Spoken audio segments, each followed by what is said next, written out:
ہر شے ویسی ہی تھی جیسی میں نے رکھی تھی، بس ایک چیز ہی نہیں تھی جو بری طرح مجھے کھٹک رہی تھی۔ گھر میں کوئی اور کمرہ نہیں ہے، مجھے اس کمرے میں نہیں رہنا، میں نے غصے سے کہا۔ عالیہ نے میری طرف سہم کر دیکھا، شاید وہ کچھ اور توقع کر رہی تھی کہ میں اپنی بےتابیوں کے قصے سناؤں گا، لیکن یہاں تو میں نے الٹا اسے ڈانٹنا شروع کر دیا۔ خیر، میں اماں کی وجہ سے خاموشی سے لیٹ گیا۔ کچھ دیر میری آنکھ لگی کہ ایک نامانوس سے شور کی وجہ سے آنکھ کھل گئی۔ دیکھا تو عالیہ روتے ہوئے بچے کو چپ کروا رہی تھی اور اسے اٹھا کر ٹہل رہی تھی۔ 2 گھڑی کا بھی سکون نہیں ہے، میں نے اسے ڈانٹتے ہوئے کہا۔ وہ خاموشی سے باہر نکل گئی اور میں اپنے آپ میں ہی الجھتا رہ گیا۔ اب نیند تو آنی نہیں تھی، اٹھ کے فریش ہو کے باہر آ گیا۔ شام ہو گئی تھی۔ اماں کو دیکھا تو وہ اپنی تسبیح کرنے میں مصروف تھیں۔ مجھے دیکھا تو اشارے سے پاس بلا لیا۔ میں بھی خاموشی سے اماں کی گود میں سر رکھ کر لیٹ گیا۔ اماں کی تسبیح ختم ہوئی تو اماں نے میرے پھونک ماری اور بے آواز رونے لگی۔ کیا ہوا اماں، کیوں رو رہی ہو؟ میں نے کہا، پتر تو بتا یہ سب کیا ہوا تھا، کیوں تجھے جیل میں بند کیا؟ تو یہاں سے بالکل ٹھیک گیا تھا۔ اماں نے ایک ہی سانس میں اتنے سوال کر دیے۔ اماں بس کچھ غلط فہمی ہو گئی تھی، لیکن اب شکر ہے میں باعزت بری ہو گیا ہوں۔ میں نے تفصیل سے کہا، شکر ہے میرے رب کا جس نے تجھے باعزت بری کیا، لیکن ہوا کیا تھا؟ اماں نے پوچھا۔ شاید اتنے دنوں کی بے چینی تھی یا سچ جاننے کی ہوک۔ اماں، جب کمپنی کی طرف سے فون آیا تو مجھے یہی کہا گیا کہ کمپنی میں کسی نے بہت بڑا گھپلہ کیا ہے جس میں لاکھوں درہم کسی نے کھا لیے ہیں۔ مجھے بھی کمپنی نے تفتیش کے لیے فوری واپس بلوا لیا۔ میں نے بہت کہا کہ میں بے گناہ ہوں، مجھے اس بارے میں نہیں پتا اور آج ہی تو میری شادی ہوئی تھی، میں ابھی واپس نہیں آ سکتا، لیکن کمپنی نے میری ایک نہیں سنی۔ میری ٹکٹ بھی بک تھی تو مجھے نہ چاہتے ہوئے بھی واپس جانا پڑا۔ مجھے واپس پہنچتے ہی ایئرپورٹ پر ہی گرفتار کر لیا۔ میں نے بہت کہا کہ میں بے گناہ ہوں، میں نے کوئی گھپلہ نہیں کیا، لیکن میری ایک نہیں سنی۔ خود سوچو اماں، اگر میں نے فراڈ کیا ہوتا تو کیا میں واپس جاتا؟ نہیں نا، لیکن میں واپس گیا، میں خود کو بے گناہ ثابت کر سکوں۔ میں یہ بتاتے ہوئے رو پڑا۔ 5 سال میں نے جیل میں بہت تشدد برداشت کیا، لیکن امید تھی کہ میں ایک دن بے گناہ ثابت ہوں گا، اور وہی ہوا۔ اصل مجرم سامنے آ گیا تھا اور انہوں نے مجھے چھوڑ دیا، لیکن اس سب نے مجھ سے میرا سب کچھ چھین لیا۔ آج میں خالی ہاتھ ہوں۔ میں نے دل گرفتی سے کہا، ایسے نہ بول بچے، ابھی تو تیری زندگی شروع ہوئی ہے، تیری بیوی ہے، اس کے بارے میں سوچ، اس نے کتنا برداشت کیا ہے ان 5 سالوں میں۔ اماں نے عالیہ کی حمایت کی۔ عالیہ نے کیا برداشت کیا؟ آپ کیوں اس کی حمایت کر رہی ہیں؟ میں جیسے پھٹ پڑا۔ تم کیوں ایسے کہہ رہے ہو؟ اماں نے پوچھا۔ اماں، میں شادی کی پہلی رات ہی واپس چلا گیا تھا، تو پھر یہ بچہ کدھر سے آیا؟ میں نے انکشاف کیا، یہ بچہ تمہارا اور عالیہ کا ہے، یہی سچ ہے۔ اماں نے 2 ٹوک کہا۔ میں کیسے مان لوں؟ مجھے کیا پتا کس کا ہے، کس کا گناہ میرے سر پہ تھوپ رہی ہے؟ میں نے بدتمیزی سے کہا۔ مظہر فرید۔ اماں نے غصے سے میرا نام لیا، اور جب اماں ایسے کہتی تو سمجھ جاتا ہوں کہ وہ بہت غصے میں ہیں۔ میں ایک دم خاموش ہو گیا، لیکن میں نے بھی ہار نہیں مانی۔ میں عالیہ سے کلام بھی نہیں کرتا تھا، کمرہ بھی علیحدہ کر لیا، نہ ہی میں اس کے ہاتھ سے کوئی چیز لیتا، بلکہ میں تو آج کل میں وکیل سے مل کے طلاق کے بارے میں مشورہ کرنے لگا تھا۔ عالیہ سارا دن گھر کے کام کاج میں لگی رہتی یا پھر اپنے بچے کو سنبھالتی رہتی۔ وہ میری طرف خاموش نظروں سے دیکھتی رہتی جیسے شکوہ کر رہی ہو، لیکن کچھ کہتی نہیں تھی۔ مجھے اس کی نظروں سے الجھن ہوتی تھی، لیکن میں پھر بھی اس سے کلام نہیں کرتا تھا۔ اماں سب کچھ دیکھ رہی تھیں، برداشت کر رہی تھی، لیکن خاموش تھیں۔ اماں بھی اس دن سے مجھ سے بات نہیں کر رہی تھیں۔ اپنے بیٹے کو چھوڑ کر وہ ایک پرائی لڑکی کے ساتھ لگی رہتی، میری ماں ہو کے اس سے ہنس ہنس کے باتیں کرتی۔ اس دن تو حد ہی ہو گئی۔ میں اپنے کمرے سے نکلا تو دائیں طرف سے عالیہ آ رہی تھی، مجھے پتہ نہیں چلا اور وہ مجھ سے ٹکرا گئی۔ اس کے ہاتھ میں سبزی تھی، سب کچھ نیچے گر گیا۔ میں نے آؤ دیکھا نہ تاؤ، ایک تھپڑ اس کے نازک سے گال پر کھینچ کر دے مارا اور چلانے لگا، نظر نہیں آتا تمہیں؟ اندھی ہو گئی ہو؟ اپنے ہی گھر میں مجھے سکون نہیں ہے۔ نہ جانے کون سی منحوس گھڑی تھی جب میں نے تم سے شادی کا فیصلہ کیا تھا۔ عالیہ جیسے صدمے میں خاموش بہتے آنسوؤں کے ساتھ مجھے دیکھتی جا رہی تھی۔ اماں نے جب یہ سب دیکھا تو فوراً آگے بڑھ کر میرے منہ پہ ایک تھپڑ مار دیا۔ میں تو حیران رہ گیا، اماں نے آج تک کبھی مجھے پھولوں کی چھڑی سے بھی نہیں چھوا، تو آج عالیہ کی وجہ سے مجھے تھپڑ دے مارا۔ اندھی وہ نہیں، اندھے تم ہو گئے ہو جو تمہیں کچھ بھی نظر نہیں آتا۔ تمہیں یہ تو پتا ہے کہ تم نے 5 سال کیسے گزارے، کتنے کرب میں گزارے، کتنی مشکل جھیلی، لیکن یہ نہیں پتا کہ وہ 5 سال ہم نے کیسے گزارے، ہم کس طرح لمحہ بلمحہ جیتے مرتے رہے۔ اماں کو تو جیسے شدید غصہ آ گیا ہو، اور واقعی میں نے تو ایک بار بھی یہ نہیں سوچا کہ اماں اور عالیہ کا وقت کیسے گزرا۔ تم جاننا چاہتے ہو نا، یہ بچہ کس کا ہے؟ کس کے گناہ کا پھل ہے؟ اماں نے جیسے کوئی فیصلہ کرتے ہوئے کہا اور میری تو زبان ہی بند ہو گئی تھی۔ اماں، عالیہ نے باریک سی آواز میں اماں کو منع کرنا چاہا۔ تو چپ کر عالیہ پتر، آج مجھے اس سے بات کرنے دے۔ اب تک میں تیری دی ہوئی قسم کی وجہ سے چپ تھی، لیکن آج تو مجھے روکنا نہیں۔ اماں نے جیسے سچ بتانے کا فیصلہ کر لیا۔ یہ بچہ تیرا ہے مظہر، صرف تیرا اور نازیہ کا۔ عالیہ نے بس اسے ماں بن کے پالا ہے۔ اماں نے انکشاف کیا۔ نازیہ؟ کون نازیہ؟ مجھے بالکل یاد نہیں تھا کہ نازیہ کون ہے۔ ہاں، نازیہ، وہی لڑکی جو میں نے تیری شادی کے دنوں پہ گھر پہ کام کے لیے رکھی تھی۔ اماں کی بات پہ مجھے سب کچھ یاد آ گیا۔ یہ ان دنوں کی بات ہے جب میں دبئی سے نیا واپس آیا تھا۔ شادی میں کچھ ہی دن رہ گئے تھے۔ میں عالیہ کے ساتھ اکثر بات کرتا رہتا تھا اور ہم ایک دوسرے کو اپنی تصویریں بھی بھیجتے رہتے تھے۔ اس دن بھی میں کمرے میں بیٹھا لیپ ٹاپ پہ عالیہ کی تصویریں دیکھ رہا تھا۔ مجھ سے یہ دن گزارے نہیں جا رہے تھے۔ میرے جذبات اور احساسات بوجھل ہو رہے تھے کہ کمرے کا دروازہ نوک ہوا۔ آ جاؤ، میں نے اجازت دیتے ہوئے کہا۔ اماں نے صفائی کے لیے کام والی کو بھیجا تھا۔ صاحب، بی بی نے صفائی کے لیے بھیجا ہے، کام والی نے کہا۔ ہاں، کر لو صفائی، میں نے کہا اور دوبارہ عالیہ کی تصویریں دیکھنے لگ گیا۔ کام والی صفائی کرنے لگ گئی۔ مجھے تو اس کا نام بھی معلوم نہیں تھا، وہ بھی آج اماں سے پتہ چلا۔ نازیہ میرے پاس جھاڑو لگا رہی تھی کہ اچانک کہتی، صاحب پاؤں اوپر کر لو۔ میں نے پاؤں اوپر رکھتے ہوئے اس کی طرف دیکھا تو اس نے مسکرا کے میری طرف دیکھا۔ مجھے لگا کہ عالیہ سامنے بیٹھی مسکرا رہی ہے۔ میں نے کندھوں سے پکڑ کر اسے اٹھا لیا اور بوجھل ہوتے ہوئے جذبات سے میں کب بہک گیا مجھے کچھ پتہ نہیں چلا۔ وہ مجھے منع کرتی رہی، روکتی رہی، واسطے دیتی رہی، لیکن میرے سر پہ تو جیسے کوئی جنون سوار تھا۔ میں نے اس کی ایک نہیں سنی۔ میں نے وہی کیا جو میرے سر پہ سوار تھا، اور جب یہ جنون اترا تو اس نے مجھے خود سے بھی نظریں ملانے کے قابل نہیں چھوڑا۔ نازیہ بھی میری طرف ملامتی نظروں سے دیکھ رہی تھی، رو رہی تھی۔ میں نے اس کی منتیں کی اور اسے تھوڑا ڈرایا دھمکایا کہ وہ کسی کو کچھ نہ بتائے، کیونکہ مجھے ڈر تھا کہ کہیں نازیہ کسی کو بتا نہ دے اور میرے سسرال میں یا عالیہ کو نہ پتہ لگ جائے، ورنہ میری شادی بھی ٹوٹ سکتی تھی۔ لیکن وہ اس کے بعد نظر نہیں آئی اور 2-4 دن بعد میں بھی شادی کے ہنگاموں میں بھول گیا۔ مجھے تو اتنے عرصے میں اس کا خیال تک نہیں آیا تھا، نہ ہی مجھے یہ یاد تھا کہ میں نے کسی کے ساتھ کتنا برا کیا۔ شاید میرے ساتھ جو کچھ بھی ہوا یہ اس کی بد دعا تھی۔ تیرے جانے کے 4 ماہ بعد نازیہ کی ماں آئی اور اس نے ہمیں سب کچھ بتایا، لیکن ہم نے اس کی کسی بات کا یقین نہیں کیا۔ مجھے اپنی تربیت پہ بھروسہ تھا اور عالیہ کو اپنی محبت پہ۔ اماں نے کہا تو میں نے سر جھکا لیا۔ وہ ہمیں بد دعائیں دیتی چلی گئی اور کہا کہ جب یہ بچہ دنیا میں آئے گا تو خود اپنی ماں کی گواہی دے گا، اور واقعی جب تیرا بچہ پیدا ہوا تو ہمیں خود بخود یقین ہو گیا وہ ہو بہو تیرے جیسا تھا، بنا بنایا مظہر تھا۔ وہ بچہ اپنی ماں کی بات کی گواہی دے رہا تھا کہ وہ سچ بول رہی تھی، اور میرا مظہر، میرا بیٹا، جھوٹا اور خائن تھا۔ زچگی کے دوران کچھ پیچیدگی کی وجہ سے نازیہ کی موت واقع ہو گئی تھی اور ہم تو جیسے مر ہی گئے تھے۔ نازیہ کے ماں باپ غریب تھے، پتہ نہیں انہوں نے کیا کیا برداشت کیا اور کس طرح لوگوں کی زبانیں بند کی، ہم نہیں جانتے، لیکن ہم دونوں نے یہ فیصلہ کیا کہ بچے کو گھر لے آتے ہیں، کیونکہ نازیہ کی ماں کس طرح اس بچے کو اکیلے پالے گی۔ وہ لوگوں کے گھروں میں کام کر کے اپنی زندگی بسر کرتی تھی، تو بچے کو کیسے وقت دے پاتی۔ ہم نے ان لوگوں سے بات کی، پہلے تو ہم نے معافی مانگی اور پھر اپنے فیصلے سے آگاہ کیا، لیکن وہ لوگ نہیں مانے۔ ان کا یہی کہنا تھا کہ جب آپ کا بیٹا آئے گا اس دن میں اس سے نازیہ کے خون کا حساب مانگوں گی۔ ہم خاموشی سے سر جھکا کر واپس آ گئے، لیکن کچھ مہینوں بعد نازیہ کی ماں کا فون آیا۔ اس نے ہمیں فوری بلایا تھا۔ ہم پریشانی میں اس کی طرف گئے کہ نہ جانے کیا بات ہوئی ہے جو اس طرح ہمیں بلایا ہے۔ وہاں گئے تو پتہ چلا کہ نازیہ کی ماں کی حالت خراب تھی، اسے یرقان ہو گیا تھا اور اب آخری سٹیج تھی۔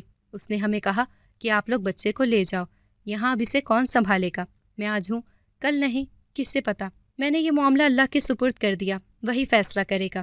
اس کے ان الفاظ نے مجھے ڈرا کے رکھ دیا۔ میں نے فیصلے کا اختیار عالیہ کو دے دیا، کیونکہ اگر میں خود غرض ہو کر بچے کو گھر لے آتی تو یہ عالیہ کے ساتھ زیادتی ہوتی، لیکن عالیہ نے یہاں بھی بڑا پن دکھایا اور پھر ہم تیرے بچے کو گھر لے آئے، اور یہ فیصلہ بھی عالیہ کا تھا۔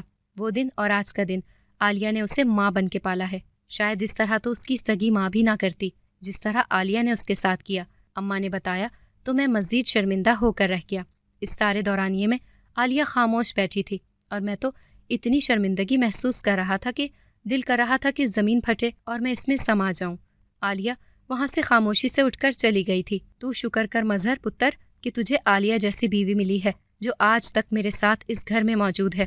اس نے سب کچھ جان کر بھی مجھے نہیں چھوڑا، بلکہ میرا اتنا خیال رکھا کہ میں خود کبھی شرمندہ ہو ہی جاتی ہوں۔ سوچ، اگر وہ بھی مجھے چھوڑ کے چلی جاتی تو میں اکیلی یہاں کیا کرتی، کیسے اکیلے جیتی، اور اگر مر جاتی تو کسی کو پتہ بھی نہیں چلنا تھا۔